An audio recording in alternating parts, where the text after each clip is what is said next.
உலகை நேசி, உலகில் உள்ள உயிர்களை நேசி. ரொம்ப அற்புதமான ஒரு விஷயந்தான் இது. வாழ்க்கை என்ற தத்துவத்தில் நீங்கள் உலகத்தை நேசிக்கும் போது தான் இந்த உலகம் உங்களை நேசிக்குங்கிறது தான் உண்மை. உலகில் உள்ள உயிர்களை, அத்தனை உயிர்களையும் நேசிக்க கற்றுக்கணும். அப்படி கற்றுக்கிட்டா வாழ்க்கையில் மனிதன் நிம்மதியாக வாழ முடியும். அதே நேரத்தில் எல்லோரையும் மகிழ்ச்சியாக வச்சுட்ருக்கவும் முடியும். உங்களை எப்படி நீங்கள் எந்த அளவுக்கு நேசிக்கிறீங்களோ அந்த அளவுக்கு உலகத்தில் இருக்கக்கூடிய மற்றவங்களையும் மற்ற உயிர்களையும் நீங்கள் நேசிக்க கற்றுக்கணும். அப்படி கற்றுக்கிட்டிங்கன்னா உங்களுடைய வாழ்க்கையில் எந்த விதமான பிரச்சனைகளும் இன்னல்களும் வராது. அப்படி வந்தால் இந்த பிரபஞ்சமே அதை சரி செய்துவிடும் என்பதுதான் உண்மை. வாழ்க்கையில் எப்பொழுதுமே சுயநலம் இல்லாமல் மற்றவர்களை நேசிக்க கற்றுக்கணும்.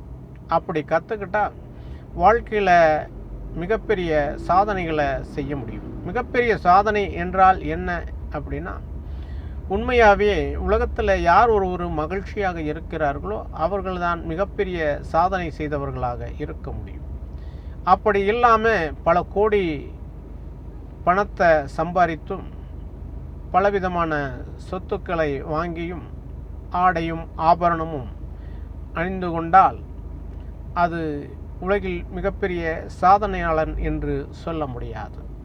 எவர் ஒருவர் உண்மையாகவே மனதில் உள்ளத்தால் எவர் ஒருவர் சந்தோஷமாக இருக்கிறார்களோ அவர்கள்தான் உலகத்தில் மிக சாதனையாளன் என்று சொல்ல முடியும். சாதனை என்பது பலவிதமான ஆடம்பரங்களை பயன்படுத்தி கொண்டு வாழ்வது அல்ல சாதனை. ஆடம்பரங்கள் இருந்தாலும் நிம்மதி இல்லாமல் இருப்பவர்கள் இந்த உலகில் எத்தனையோ பேர் இருக்கிறார்கள்.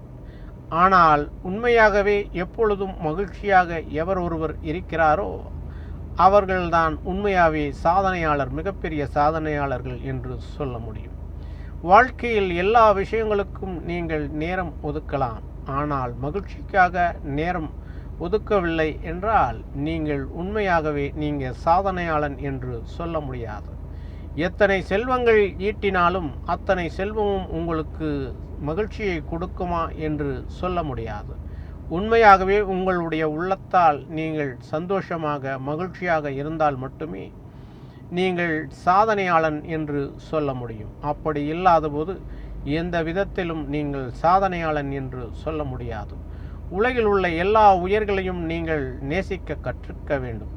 எத்தனை ஆடம்பரமான வாழ்க்கை இருந்தாலும் எல்லோரையும் எல்லா இடங்களிலும் நீங்கள் நேசிக்க கற்றுக்கொண்டால் உங்களை இந்த உலகமே நேசிக்கும். உலகில் உள்ள எல்லா உயிர்களும் உங்களை நேசிக்கும். இந்த பிரபஞ்சமே உங்களுக்கு தலைவணங்கும் என்பதுதான் உண்மை. ஆகையால் எப்பொழுதும் வாழ்க்கையில் மகிழ்ச்சியாக இருக்க கற்றுக்கொள்ளுங்கள். அது இல்லை என்றால் நீங்கள் உலகில் சாதனையாளன் என்று சொல்ல முடியாது.